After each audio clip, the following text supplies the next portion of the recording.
Hello everyone and welcome to a new dev stream recap. Today's dev stream was actually a dev diary, which is what they usually release as videos and share their insights about new features.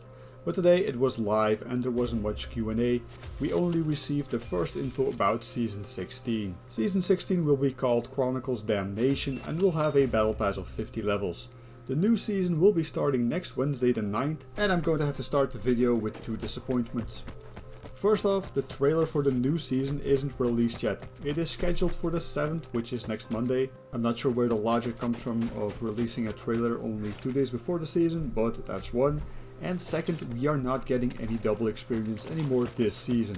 Yeah, they had said we would get another double experience before the season is over, but turns out we are not getting anything at all.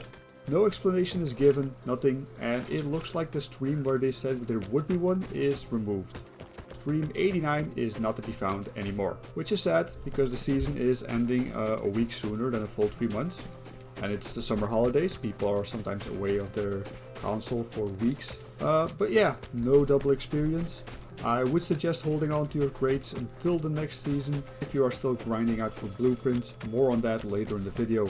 So onto the news for Season 16. The new Battle Pass will be military themed. Looks a bit like it's inspired by Call of Duty types of soldiers. Not sure if that's correct, but that's the first impression that came to mind for me. Definitely not a bad thing. I know some people consider Call of Duty something bad, but in this case I think it's a positive aspect.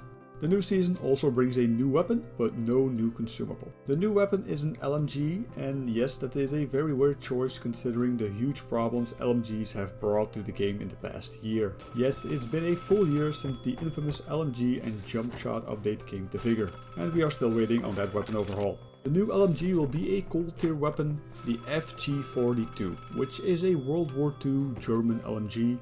It will only carry 21 rounds, but it will be a very powerful weapon. I'm not sure how competitive this one is going to be in the game itself, since clip size and rate of fire are a very dominant aspect of the game. It's scoped and it should have a faster reload compared to most LMGs. In general, it will be something like the L86 and more like a rifle instead of an LMG. No weapon overhaul this season, or at least nothing announced. Last time they also did not mention anything about the bolt action rifles being buffed, not even in the patch notes. So I do hope they add some tweaks towards that big weapon overhaul, but nothing has been confirmed. Airdrop is being boosted again, that is a good tweak. They added some changes last season, so the evolution is going in the right direction. Crowns and fireworks are now added to the airdrop. I'm not sure if this is only to boosted airdrops or not, but it should show us beforehand so that we know if there are crowns in the airdrop or not. At least I hope it's crowns. The developers called it hard currency, so it better be crowns and not food or I'm going to be pissed.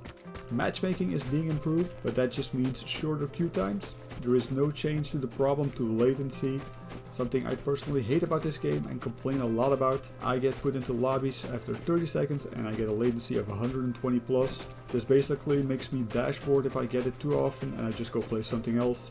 In terms of latency, they are going to do some tweaks in the future. This is considered the next step. I really hope we get a region selector for matchmaking. I know Vigor is a small game with only 5,000 to 10,000 players, but I fear these kind of tweaks will just add to the latency problem in favor of faster queue times, but we will have to see first. Next point in the what's new is improved drop rates for plants. Finally. They have tweaked the drop rate, although they did not give any numbers on how much. I do assume it's an increase. Another thing they added is all the blueprints to the shop. Yes, all of them. Armor plates, bandages, painkillers, everything you need you can just buy now. Controversial, a lot of people were yelling pay to win very quickly, and my opinion is that this will depend on the new drop rate. If they had done this on the old drop rate when it was good, I would have said no, this is not pay to win, this is pay for convenience. If they add this on the current drop rate, yes, it's pay to win. The drop rate is horrible and you are pushing people towards the store. So I will wait on the new drop rate next week to give my judgment on this. I have about 100 golden crates right now on my alt account who has 0 plans. And I will be opening these on the next double experience weekend and I will document my findings somehow and release them to you all. Overall, it's good that the RNG is removed. If I want to buy a simple healing plan, I can now. Bandages is allowed 75 crowns and crowns are quite easy to obtain in this game, so getting the lower tier stuff shouldn't be a problem anymore, and it will give new players an edge to get a more consistent loadout going.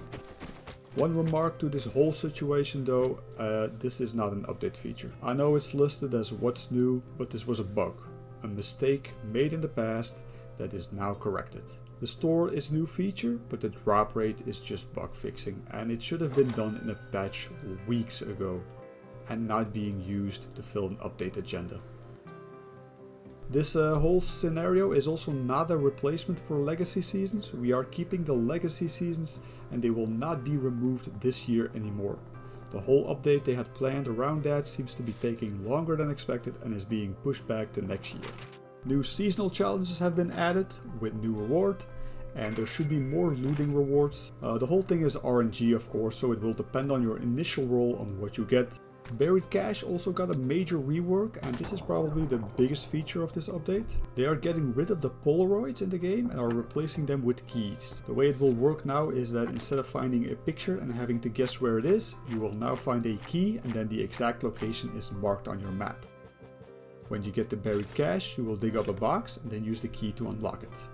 You can still dig up random caches, but you cannot open them without a key. This is a good change. This will make it easier for new players to take advantage of the loot from Buried Cache, while also making it more contested, since multiple people can have a key, so multiple people will actually know the location as well. The amount of keys per game will be the same as the pictures were. I think that's around 3 or 4 depending on the lobby size. As a new player, I hated having to go look for it, and veterans would tell me it's part of knowing the game. I never really agree with that. I love Buried Cache, mostly because it's the best loot POI in the game at the moment. And the loot seems to be unchanged. The screen they showed had a normal amount of loot in there. And once the cache is unlocked, everyone can loot it. Next item on the list is an improved grenade and flashbang mechanic. They almost forgot to mention this, and you would hope to get hit markers for the flashbang, but it's more of a backside tweak.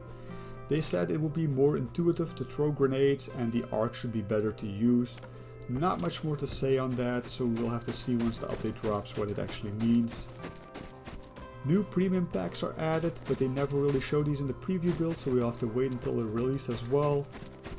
And yeah, that pretty much sums it up for the preview of Season 16. No major changes coming this season, and that's a bit sad. In the 2023 roadmap they specified a couple of things they wanted to achieve this year, and some of that big content is falling behind.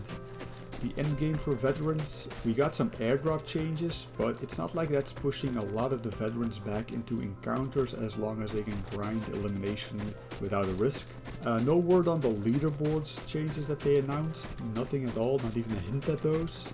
And the replacement of legacy seasons with the new shelter upgrades has been pushed back to next year. We got a new map, it's not 100% finished yet, and I assume that's because they moved the update for the map forward, because they had to move the shelter improvements backwards. And the weapon overhaul, which has been mentioned in the last few streams as we hope to get a part of that done this year. That honestly also sounds like it's not getting completely fixed in one update. So overall, I think it's a bit of a skinny update. Season 16 is going to be a skinny update. We got new weapon and some changes to Buried Cache and a couple of quality of life improvements, and the blueprints that are now accessible again to all players. So I would call this a pretty basic season, and I guess we're gonna have to wait until next season to see those big changes that a lot of us are waiting for. That's gonna be it for today. Hope to see you all next video, which will probably have a lot more info on the actual changes, and it will also start the anniversary event. So the next stream is going to be in 2 weeks on the 16th, with the anniversary event starting the 18th. So if you don't want to miss the next recap, be sure to subscribe to the channel. As always, thank you for watching and see you all next time. Bye!